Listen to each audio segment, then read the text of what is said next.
Happy greetings for everyone. We will be talking about Spotlight on Labor. So what is Spotlight on Labor? Spotlight on labor. Resource markets exist for all four factors of production. Before we continue, I want to introduce you for the four factors of production. First, you need the land. This stocks all the natural resources found on the planet. Second, the labor. It is the physical efforts put into making goods and providing services. The capital. It refers to any human-created resource used to produce other goods and services. The fourth factor is the entrepreneurship. It is the process of launching and running a business in order to make a money. However, the analytical spotlight is often placed on labor resources. Focusing on the labor aspect of resource markets gives rise to the concept of natural unemployment. When we say natural unemployment, it exists when labor services are in balance. That is, the number of workers seeking employment is equal to the number of available jobs.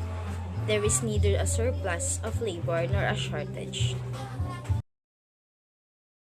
What is the reason why unemployment affects the labor of our economy and people? If problems like unemployment emerge, many members of society, especially voting citizens, are likely to suffer. Their families lose wages, and their nation as a whole loses their contribution to the economy in terms of goods or services that could have been produced. Labor resources is one of the important factors of production, with human capital in its majority. Naturally, it will confront unavoidable challenges, for instance, labor shortage. So when does labor shortages occur? Well, these are often caused by disruptions in the environment. Some of the most mentioned are the need of replacement. This is when employers search for employees with impressive backgrounds come in. Economic growth, large requests for services or rising demands for products puts pressure on the demand for labor, as it results in unfilled job positions in the organization. It also depends on whenever growth is temporary or stable. Knowledge-based economies, the increasing reliance on computerization, big data analytics, and automation are changing the economy of the developed world to one that is more dependent on intellectual capital and skills and less dependent on the production process. Why labor is important? When we examine the contribution of various production factors such as land, labor, capital, and entrepreneur or organizer, we discover that labor is the most important factor of production. A country with a lot of rich land but no labor force cannot achieve economic development or prosperity. Agriculture industries, mining, transportation systems, trade industries, and so on all requires a sufficient and efficient workforce to function properly. Labor is the human factor in the production of an economy's goods and services. Finding enough people with necessary skills to meet rising demand. This frequently leads to wages increases in certain industries. As demand for many goods and services falls, business must reduce production and in some cases lay off workers. The following facts establish the importance of labor. Number 1 is inactive and living factor of production. Land and capital play no active role in production.